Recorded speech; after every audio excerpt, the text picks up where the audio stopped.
Ako naman po, to be honest, as in sobrang happy ako and malaking bagay na sila po yung nakasama namin dito. So yung sinasabi niyo po na perfect casting, ang laking bagay na mabigat na words yung perfect casting.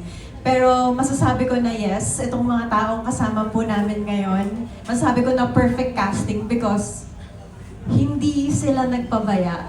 Nakita ko talaga yon. As in, yes, okay, happy-happy kami, magkakaibigan kami on set, magaan, parang minsan hindi mo ma-feel yung pressure ng work kasi masaya kami lahat, nag-enjoy kami.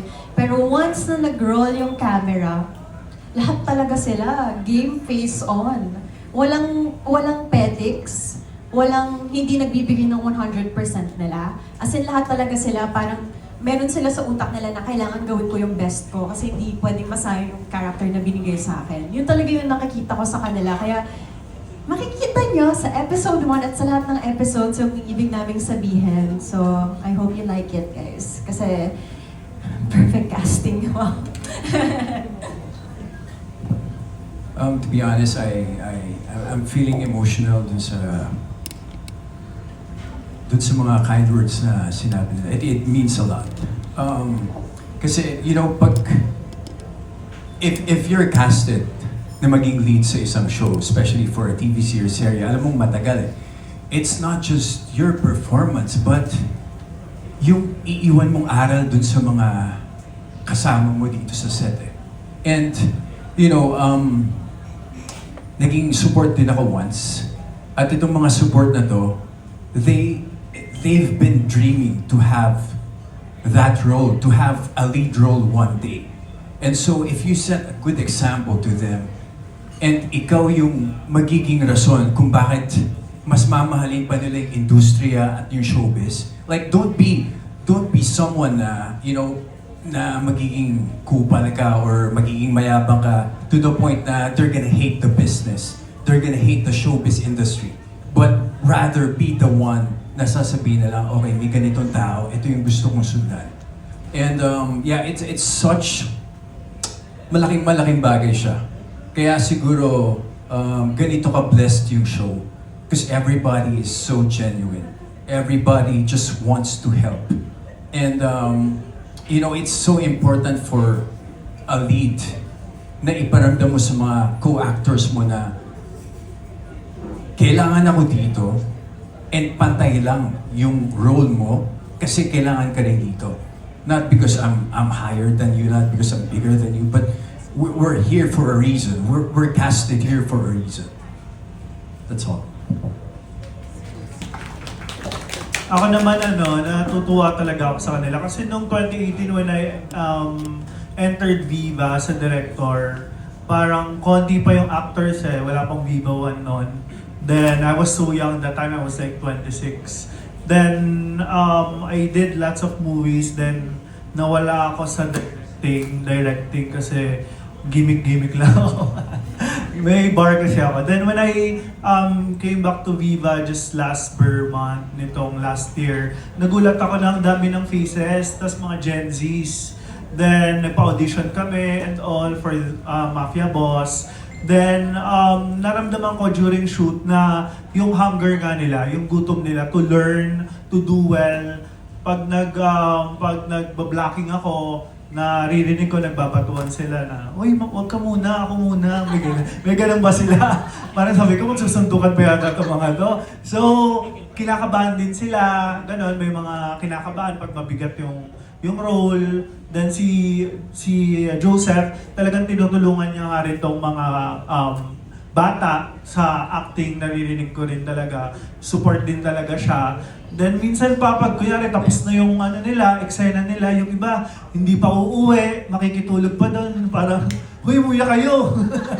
Mag-i-stay pa dun sa set. So, ramdam mo na nag-enjoy sila dun sa trabaho nila. And hopefully, mas mag-grow pa sila and talagang mas mahalin pa nila yung craft nila. So, super enjoy kapag mahal ng mga katrabaho mo yung ginagawa nila.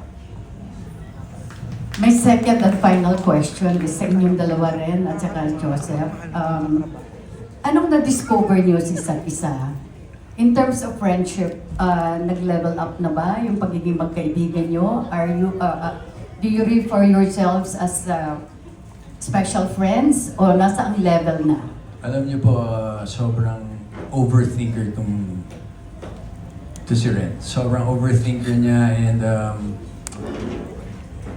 I don't know parang palagi kong pinapaalala sa kanya kung gaano siya kagaling, kung gaano siya kaganda kasi kulang yung belief niya sa sarili niya. So, yun yung na-discover ko sa kanya. And sana, one day, ma-overcome niya to. And ma-appreciate niya yung kung ano talaga siya. Because, ano ba?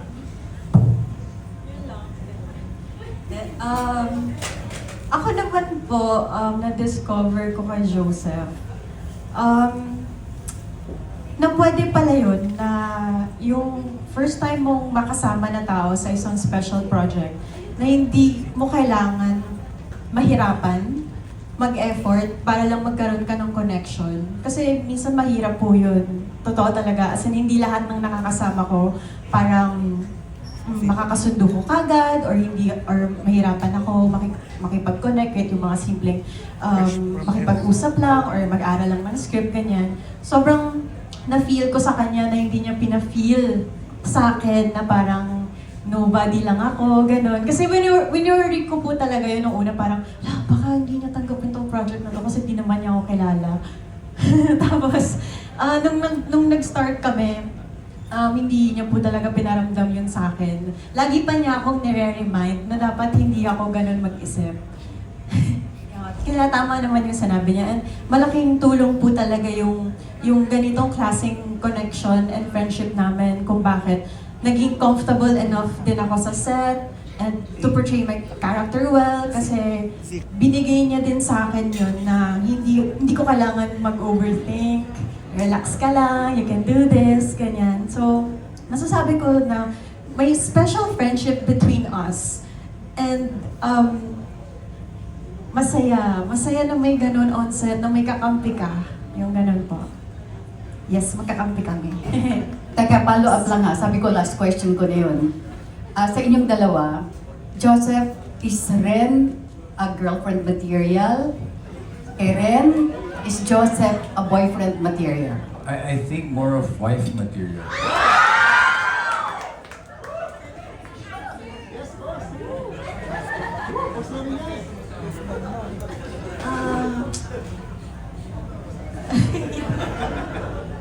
Ita-aster talaga. Hindi, syempre naman, I mean, sino ba namang magsasabi ng no, di ba? It's Joseph Marco, everyone. Like, come on.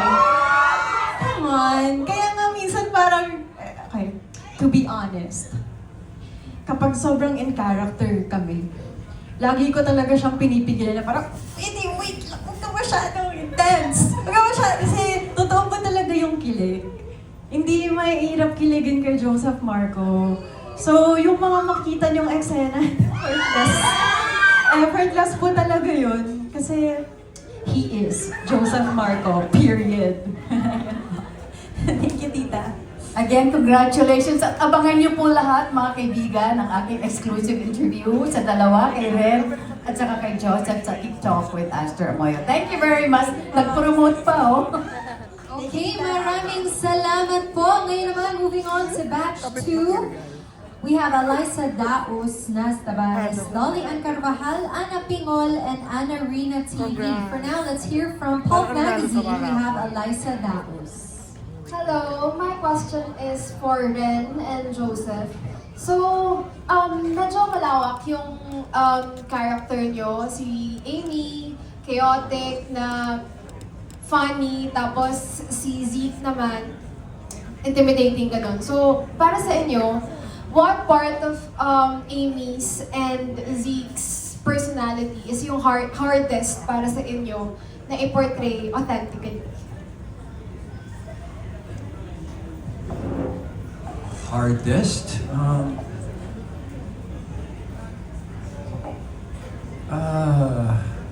That's a very good question.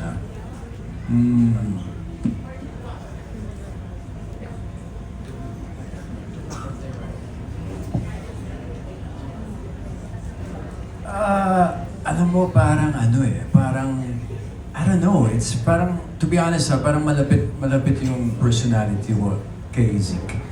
Na medyo tahimik lang, you know, a bit cold-hearted. Pero dun sa mga loved ones niya, syempre all out siya.